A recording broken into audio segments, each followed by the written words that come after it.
22 Hawks Avenue on the west side, called the Bottoms because the lower west side. And I suppose we could say this story started in 1919. That was the year that I was born. And of course, I was born in the house behind me, or the apartment. So were my brothers. And we lived here until I was 10 years old, which would be 1929. And then, of course, my father at that time, he traveled on the road, was a salesman, shoe salesman for the Godman Company, which was located just up by Central High School. And, of course, my father was also born and raised on the west side. The neighborhood, of course, at that time was, well, 70 years younger than it, 70 years earlier than it is now. And the atmosphere was considerably different. And not that, this is normal inner city deterioration, I guess. But still, compared to most neighborhoods this old, this is still, as you go on down to the school, is a credit. And of course, the grade school I went to, and my brothers, was Avondale School. My mother was born in Malta, Ohio, which is down on the Muskingum River. And of course, for kids being born in the inner city like this, and if you went from here 2 blocks to the confectionery, you thought you were in the next town at those ages. And my fond memories are that in the summertime, 2 or 3 times during the summer, the entire family would get in a caravan of automobiles, such as they were those days, and it was 90 miles to Malta. And of course, there wasn't hardly a paved road between here and then, and it was an all-day affair, getting in late in the evening, and all the kids were billeted in the bedrooms upstairs, and the adults would sit down and talk, and then the next morning, you get up and you had all that country and the river and so forth. So there was something, it might seem to people today that, silly things like that couldn't be very entertaining and very much fun. But totally contrary to that idea, we was, born and raised in emotionally the best of times.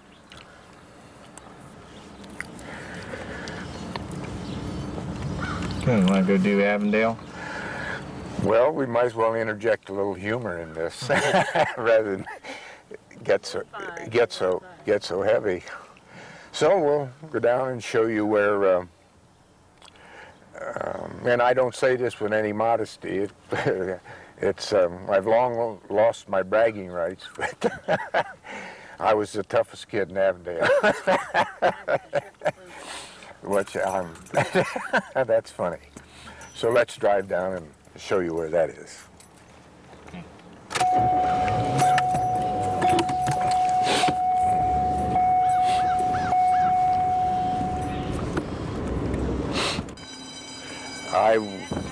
I wasn't a mean person, but I had a reputation. Us kids fought a lot.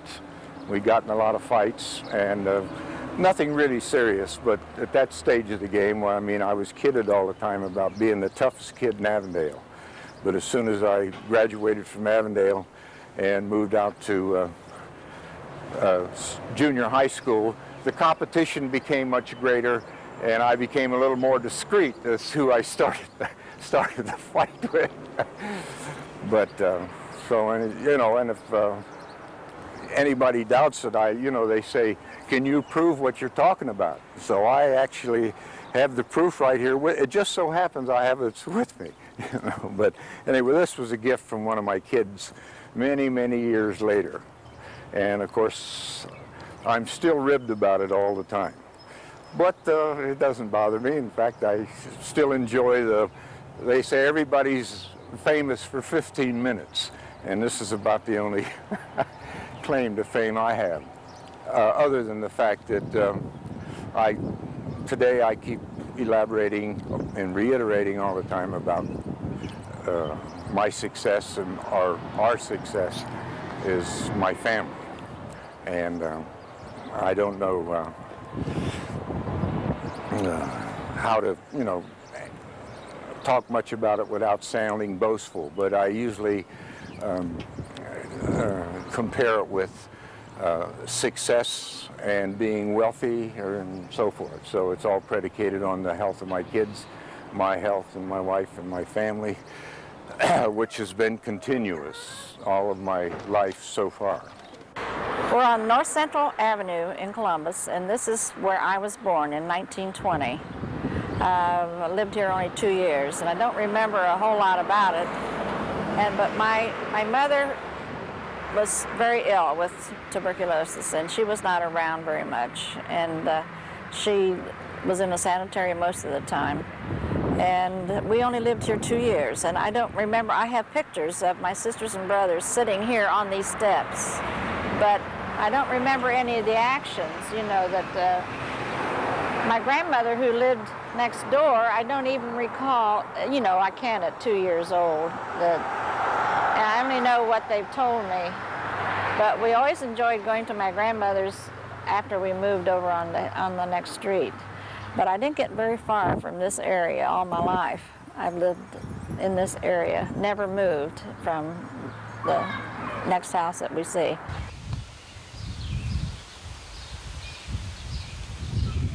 I have very fond memories of this house. We are on Hayden Avenue, 177 Hayden Avenue. And my father, the story goes, purchased this house in 1922. I was 2 years old.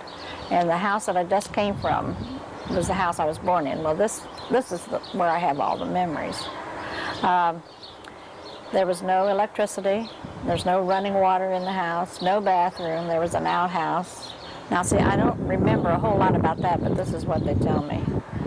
And my father at that time was a streetcar. He worked for the streetcar company up on West Broad Street.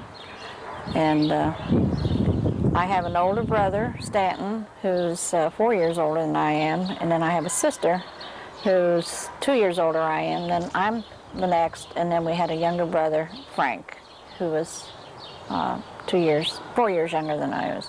He was born on my birthday, March 24th. Most of all, I think I remember the side yard, because that was our entertainment. In the wintertime, there'd always be the whole neighborhood kids here, and we'd play what they called fox and geese. After my mother died, we had numerous caretakers. Some were very nice and some were not, but I cannot thank my dad enough for keeping us all together.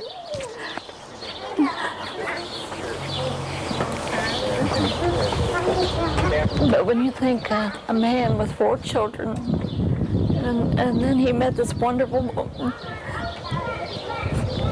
and she was a farm girl, and she lived on the next street. She was rooming on the next street.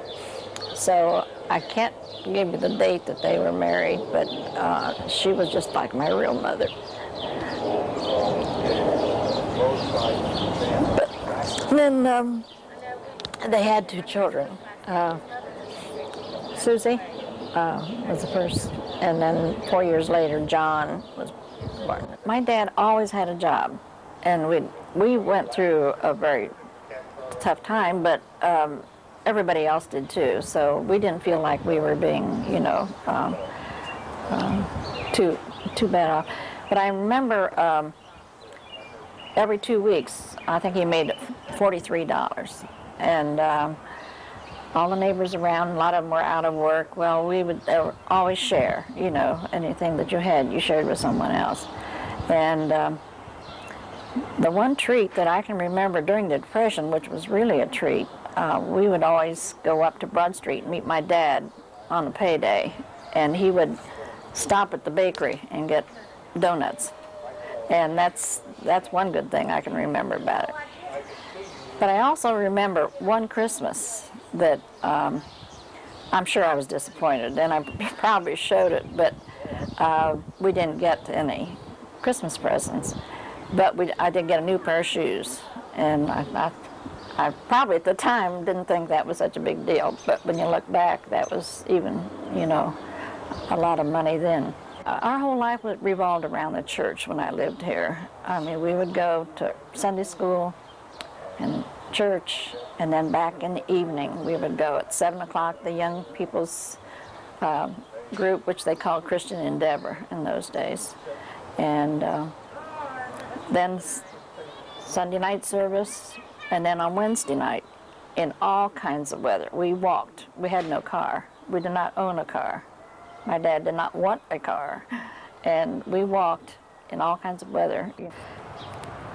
Our whole family's life revolved around this church. My father was the oldest chartered member of this church. And there's a plaque here, and they have a library that has been dedicated to him. And when my mom passed away, donations were given, and a plaque was put up for her, for Corrine.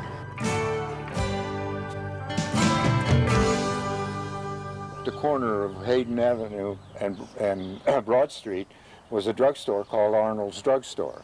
And all of us drugstore cowboys hung out there in the evening. And the girls and everybody walked to school and back.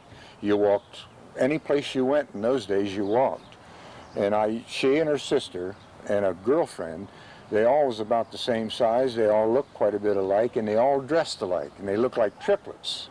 So anyway, there was an ice cream parlor up there next to the grocery store where first job I got. And I worked in there dispensing ice cream. And she and her sister and this friend would come in there. And of course, you know, I'd wait on them, and she wasn't probably aware of the fact that that's the cutest girl on the west side, you know, so I had to, you know, and I knew roughly where she lived, and that she went to Central High School. So anyway, to, you know, make a long story short, I think it was our senior year, all the girls sold forget-me-nots for the wounded veterans of foreign wars on the streets downtown Columbus. And all of them was, then when it was over, they had a dance at the Deschler-Wallach, well, it was called the Deschler-Wallach at that time. And so the girls was allowed to ask a date. And so consequently, and I don't remember how that came about, but she asked me, well, yeah, I do, Edith Rush. I was in Edith's classes, and I knew Edith, and a couple of times I didn't date her, but, you know, she was a school acquaintance, and she and Edith was good friends. And so she was going with somebody at the time, so she mentioned maybe something, why don't you ask Bob Lamp? She did, and we did, and that was 52 years ago. 52 years ago, 3 kids, 8 grandkids, and we've been going together a long time, and we're thinking about getting married. 1932, we lived about 2 blocks up Yale Avenue in a new double. And of course, this is part of the original facade of the Redbird Ballpark. These were entryways, and this whole part was original. In the meantime, the stadium has been redone a couple of times for the different baseball teams that owned and operated it. In 1932 it was Columbus Redbirds, and they were a franchise of the St. Louis Cardinals. And in those first 2 years, after they moved the ballpark from Cleveland Avenue, and they were the old Columbus Colonels in those days, and my brother and I, we were 12 and 13 at the time, lived, as I say, 2 blocks away, and in those days you had a knothole gang ticket if, you know, you were kids in school. So, and every day you would get in with your knothole ticket free. And on Sundays and night games, your knothole ticket wasn't any good. So on Sundays, and the entrance to the bleachers was right down here with a large open space where the big crowds could get into the bleachers. And on Sunday, if you came down here, and as men, and this was in the heart of the Depression, and I think it cost you 50 cents to get a seat in the bleachers. And we would stand out there, and when men would come in and they're going to go to the ballpark, we would run up to them and ask them, "Mister, can I go in with you as your son?" And you had to get in the turnstile with him. they wouldn't flip it twice. So most of the men say, sure, get in here, kid. And we would go in and go through together. And then when we got inside, the bleacher section was separated from the grandstand with a wire chain link fence. And the stanchion away from the wall and the chain link fence was about that, space about that big. Well, my brother and I, 12, 13 years old, we were kind of skinny. So we would thank the man and he'd go sit in the bleachers. We would scoot through that open space. We'd go up in the grandstand and disappear up into the general admission of the grandstand. My father at that time was young and very strong and agile, and so we would come down, we'd walk back there, and pretty soon nobody was looking, and Jack and my father and I would be over that wall in a split second. So we would enjoy a few games that way. But he wasn't much for that, you know. It didn't bother my brother and I. But, and of course, I don't think it really bothered the people of the ballpark either. As I said out front, a few times that Dad went with us, it was, you know, well, the first thing was that as long as my father was with me, I wasn't afraid of anything, you know, or anybody. But that bonding and that enjoyment of the, you know, the camaraderie was, and a lot of times you're really not consciously aware of it at the time, but when you reflect on it, you know, and very enjoyable. And it's things that you remember. Like for instance, when you and I went to, we took the convertible with our friends and we went to Cedar Point and then to the Cleveland Stadium. And that particular day, we had the top down on the convertible. And that particular day, the Yankees were playing the Indians, and Mickey Mantle was on the team at that time. That was in the early 60s, because I think that was a 1961 Ford convertible. And I remember we were driving along, and you and I were sitting in the front seat, and Bill and his two kids were in the back seat. And you probably was thinking about the whole day, the same as I was in the enjoyment. And I remember you leaning over close to me so they wouldn't hear you maybe in the back seat. And I think you said, Dad, this is the happiest day of my life. I thought, this kid's easy to please. No, but those things, you know, they get to you.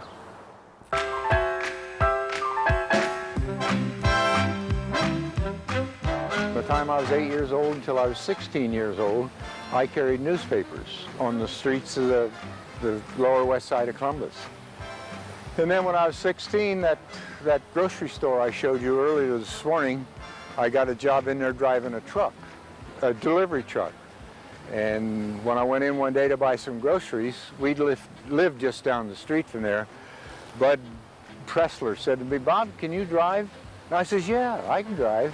And I had sat in my father's car a few times and, you know, fooled around with it. A finished driver I was not. But I had an idea of what he had in mind. And he says, well, if you can drive and it's okay with your parents, would you like a job driving a delivery truck? I said, oh, yeah, fine. So eliminating other details, it paid $5 a week. And I worked 72 hours a week in the summertime. And then after school and on Saturdays. But I worked there a whole year and I earned $5 a week. If you divide 72 into $5, it isn't even 10 cents an hour. 10 cents an hour would have been $7.20. But nevertheless, it was that much better job than carrying newspapers. Besides that, I was 16 and 6 foot tall. You know, that's a little large for a paper boy. So from that, why, I got a job next door in the ice cream parlor. I got $11 a week. Did that about a year and moved a couple blocks down to Town Street and got a job in another grocery store, and that paid $13 a week. And all of them were 60 to 72 hours a week. But of course, $5 in those days, you know, my mom could feed a family of 5 on $5 a week, you know, and you couldn't do any lavish spending, and you didn't have too many luxury food items, but it still was wonderful, you know. So after that, after I finished school, and of course into the service, and from then on in, after I got back, everything just kept getting progressively better. And it was a result of your basic training the attitude your father created in you, that you're a man, you ask no quarter and give none, you work for what you get, you're honest, you respect your elders, you respect law and authority, and so forth. And some of those lessons was a little difficult for me to learn, especially in the Navy, but I did nevertheless, and of course it was a successful formula by which to live. And you always change a little bit as you grow older, but basically I haven't, because that's, you know, that's success.